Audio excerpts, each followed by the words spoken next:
Hello friends, मैं doctor Ishfaq और आज इस वीडियो में हम बात करेंगे मस्कुलर डिस्ट्रॉफी पेशेंट्स की डाइट के बारे में।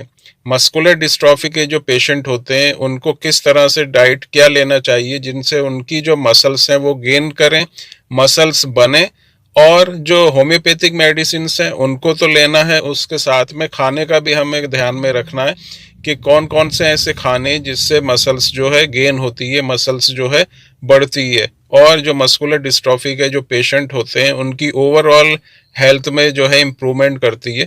तो पहली चीज़ जो इसमें ध्यान रखने वाली है कि डाइट जब आप लेंगे, जिसको भी मस्कुलर डिस्ट्रॉफी है उसको बैलेंस डाइट लेना है। बैलेंस डाइट का मतलब कि आप जो खाना खाते हैं उसमें सभी तरह के जो एसेंशियल न्यूट्रिएंट्स हो, उसमें खास तौर से प्रोटीन आपको ध्यान रखना है कि प्रोटीन वाले आइटम आपको ज़्यादा खाने, फाइबर आपको ज़्यादा यूज़ करना है। उसके अलावा जो है आपको पानी का ज़्यादा इस्तेमाल करना है, ये सब चीज़ें आपको यूज़ करनी है। और कार्बोहाइड्रेट्स और फैट्स जो है, इस तरह का जो खाना है जिसमें कार्बोहाइड्रेट्स और फैट्स होते हैं उसको थोड़ा कम करना है। और अगर आपका वज़न ज़्यादा है, जिन लोगों का वेट ज़्यादा है, उनको जो है इस तरह का फूड अवॉइड करना है जिससे वेट गेन हो। तो इन चीज़ों का आपको ध्यान रखना है जिससे आपको जो है मसल्स गेन में फ़ायदा हो और आपकी जो मसल्स हैं उसमें इम्प्रूवमेंट हो। जिन लोगों को मस्कुलर डिस्ट्रॉफी होती है उनका, क्योंकि उनकी मसल्स वीक होती हैं और जो इंटरनल ऑर्गन्स होते हैं, खास तौर से जो डीएमडी के जो पेशेंट्स होते हैं उनकी इंटरनल ऑर्गन्स की मसल्स वीक होती हैं। जो खाने वाला जो पाइप होता है जिसको फूड पाइप या ऑइसोफेगस कहते हैं, वहाँ की मसल्स वीक हो जाती हैं जिससे बच्चे को खाने को निगलने में बहुत ज़्यादा परेशानी होती है। इसकी वजह से बच्चा पूरी डाइट नहीं खा पाता और उससे उसको बहुत ज़्यादा थकावट और कमज़ोरी हो जाती है और मसल्स और ज़्यादा वीक होने लगती हैं। तो जो मसल्स हैं वो बीमारी से तो उसमें जो है कमज़ोरी होती है, लेकिन अगर पूरी तरह से डाइट बच्चा नहीं खा पाता तो उसकी वजह से भी मसल्स की और ज़्यादा वीकनेस बढ़ती चली जाती है। मस्कुलर डिस्ट्रॉफी के जो पेशेंट होते हैं उनको अपनी डाइट को मैनेज रखना है और उसके अलावा खाने से रिलेटेड जो आपकी डाइट है, जो आपका फूड है, उससे रिलेटेड आपको कुछ बातों का ध्यान देना है। जो पहली चीज़ है उसमें आपको देखना है कि आपको जो खाना है ज़्यादा और जल्दी नहीं खाना। मतलब आप जब खाना खाएंगे तो उसको जल्दी जल्दी नहीं खाएंगे, क्योंकि आपके जो फूड पाइप है वो वीक है, उसकी मसल्स वीक है।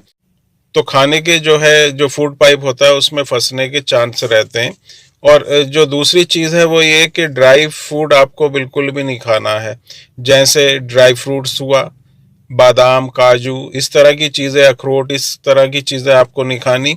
जो ब्रेड होता है, 1 या 2 दिन पुराना ब्रेड, वो आपको नहीं लेना। चिप्स, कुरकुरे, इस तरह की आपको जो भी पैक्ड आइटम होते हैं वो नहीं होते, मतलब हार्ड आइटम आपको बिल्कुल यूज़ नहीं करना जिससे आपके गले में फंसने के चांस रहते हैं। इसके बाद जो एक और चीज़ आपको ध्यान रखना है, जब भी आप खाना खाते हैं तो आपको छोटे छोटे निवाले, आपको स्मॉल बाइट खाना है, ज़्यादा बड़ा और जल्दी आपको नहीं खाना। एक और जो चीज़ आपको ध्यान में रखना है वो ये, जब आप खाना खाते हैं, जिन लोगों को मस्कुलर डिस्ट्रॉफी है वो खाना खाते टाइम टीवी या मोबाइल का यूज़ बिल्कुल ना करें और अपना जो कंसंट्रेशन है वो खाने के ऊपर रखें। अपना जो ध्यान है वो पूरी तरह से खाने के ऊपर रखें। खाने को आराम आराम से खाएं। जो बाइट आप निवाला लेते हैं वो छोटा लें और बहुत आराम से उसको खाएं, जिससे जो खाना है आपके जो फूड पाइप है उसमें आसानी से नीचे की तरफ जाए और वहाँ पर फंसने के जो चांस हैं बिल्कुल कम हो जाए। और जब आप खाना खाते हैं तो आप बैठकर खाना खाएं, लेटकर कभी भी खाना ना खाएं। इससे आपका जो खाना है वो आपके गले में फंसने के चांस और भी ज़्यादा बढ़ जाते हैं। अब खाने में आपको क्या क्या चीज़ें खानी है, जिन लोगों को मस्कुलर डिस्ट्रॉफी है उनको क्या क्या चीज़ अपनी डाइट में इंक्लूड करना है। तो इसमें अब जैसे मैंने बताया था कि जो हाई प्रोटीन डाइट है वो आप ज़्यादा से ज़्यादा यूज़ करें। ऐसा खाना आप यूज़ करें जिसमें प्रोटीन ज़्यादा है, क्योंकि प्रोटीन जो है मसल्स की ग्रोथ को बढ़ाता है, आपकी ओवरऑल ग्रोथ को भी बढ़ाता है और जो मसल्स है उसका भी बढ़ाता है।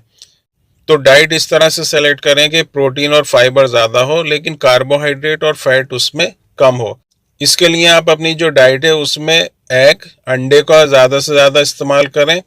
फिश, खास तौर से जो ट्यूना फिश है उसको आप यूज़ करें। जो बीन्स होते हैं उसको आप ज़्यादा से ज़्यादा यूज़ करें। पल्सेस दालों को आप यूज़ करें अपनी डाइट में। सोयाबीन लें। ओट्स का आप इस्तेमाल कर सकते हैं सुबह नाश्ते में, या उसके साथ आप दलिए का जो है इस्तेमाल कर सकते हैं।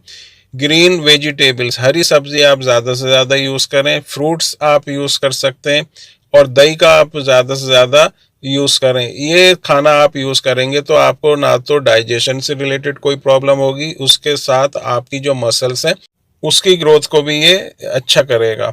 और जो चीज़ें आपको अवॉइड करनी है, नहीं खाना, कार्बोहाइड्रेट जिसमें ज़्यादा हो, फैट जिसमें ज़्यादा हो, ऐसा खाना आपको नहीं खाना।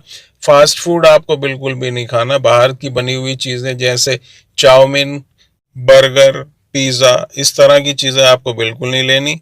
फास्ट फूड बिल्कुल नहीं खाना। सॉफ्ट ड्रिंक, जो कोल्ड ड्रिंक होते हैं या दूसरे जो पैक्ड फ्रूट्स होते हैं वो आपको बिल्कुल नहीं खाने। कोई भी पैक्ड आइटम जैसे चिप्स, कुरकुरे, इनको बिल्कुल भी यूज़ नहीं करना। इन चीज़ों को आपको अपनी डाइट में बिल्कुल यूज़ नहीं करना। इन सब चीज़ों का आप ध्यान रखेंगे और साथ में आप जो होम्योपैथिक मेडिसिन हैं वो यूज़ करेंगे तो आप देखेंगे कि आपकी जो भी ग्रोथ है मसल्स की वो बहुत तेज़ी से बढ़ेगी। आपकी जो ओवरऑल हेल्थ है उसमें बहुत अच्छी तरह से इम्प्रूवमेंट होगा। आपकी मेंटल हेल्थ और फिज़िकल हेल्थ जो है बहुत अच्छी तरह से इम्प्रूव होगी।